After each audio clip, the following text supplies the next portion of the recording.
اعوذ باللہ من الشیطان الرجیم، بسم اللہ الرحمن الرحیم۔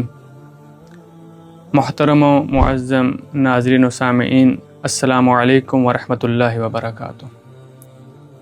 آپ کی خدمت میں سماحت سید مرجع علی قدر آیت اللہ العظمیٰ سید علی الحسینی السیستانی دامہ ظلہ العالی کی نوجوانوں سے نصیحتوں کو لے کر حاضر ہوا ہوں۔ یونیورسٹیز اور کالجز کے نوجوانوں کا ایک گروہ مرجع علی قدر کی خدمت میں حاضر ہوتا ہے اور عرض کرتے ہیں کہ اے مرجع علی قدر، ہمیں ایسی نصیحتیں فرمائیں کہ جو دنیا و آخرت میں بھی ہمارے لیے موزوں ہوں اور معاشرے میں بھی ایک سماجی کارکن کی حیثیت سے زندگی گزارنے میں ہمارے لیے معاون و مددگار ثابت ہوں۔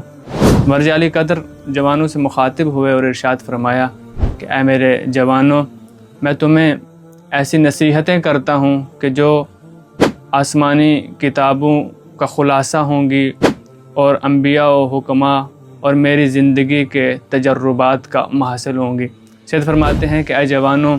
میری پہلی نصیحت یہ ہے کہ اللہ تعالیٰ اور آخرت پر مضبوط عقیدے کو تھامے رکھو اور اس عقیدے کے حوالے سے اپنی گرفت کو کمزور نہ کرنا۔ سید فرماتے ہیں کہ عقل و فطرت کی روح سے یہ بالکل واضح ہے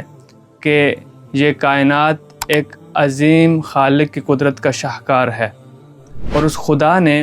اس کائنات میں انسانوں کی طرف بار بار انبیاء کو بھیجا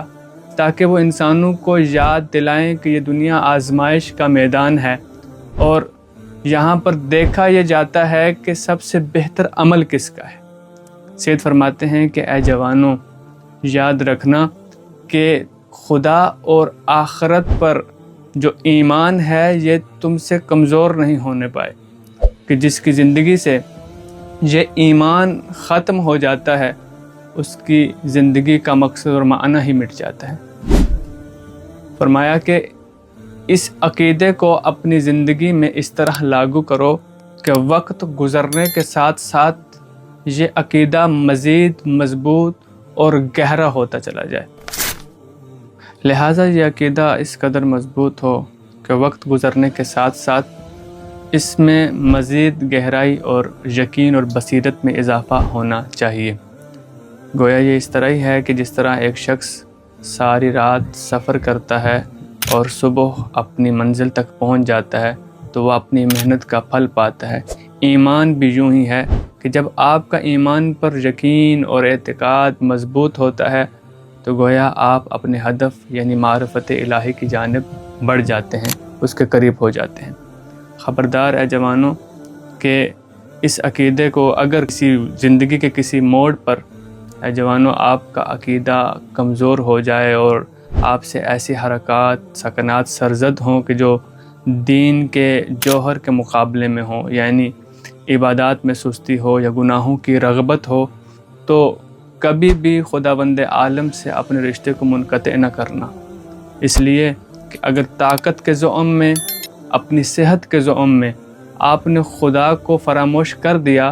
تو آگے بیماری اور کمزوری آنے والی ہے کہ تمہیں اس حالت میں واپس اپنے خدا کی طرف پلٹنا ہے اور پلٹنا پڑے گا۔ لہٰذا اپنی طاقت اور اپنی صحت کے اس دور میں کوشش کرو کہ خدا کے قریب رہو، خدا کی طرف بڑھو، کہ کمزوری میں خدا کی طرف واپس آنا ہی پڑے گا۔ سید بزرگاں فرماتے ہیں کہ خبردار ان لوگوں میں سے نہ ہونا کہ جو لوگ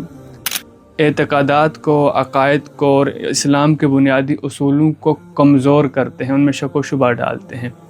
کہ وہ لوگ ایسی ان سے حرکات و سکنات سرزد ہوتی ہیں کہ ان حرکات و سکنات کے دفاع کے لیے وہ اسلام پر اور دین مبین پر اعتراضات وارد کرتے ہیں، ایسے کھوکھلے اعتراضات کہ جن کی کوئی حیثیت نہیں ہے۔ سید بزرگوار فرماتے ہیں کہ اے میرے جوانوں، ایسے لوگوں کی اقتداء نہ کرنا کہ جو اپنے برے اعمال کے لیے دین کو ذریعہ بناتے ہیں، کہ خداوند عالم نے اس بات کو واضح فرما دیا کہ لوگوں کی بنیاد پر حق کو مت پرکھو، بلکہ حق کی بنیاد پر لوگوں کو پرکھا جاتا ہے۔ والسلام علیکم ورحمۃ اللہ وبرکاتہ۔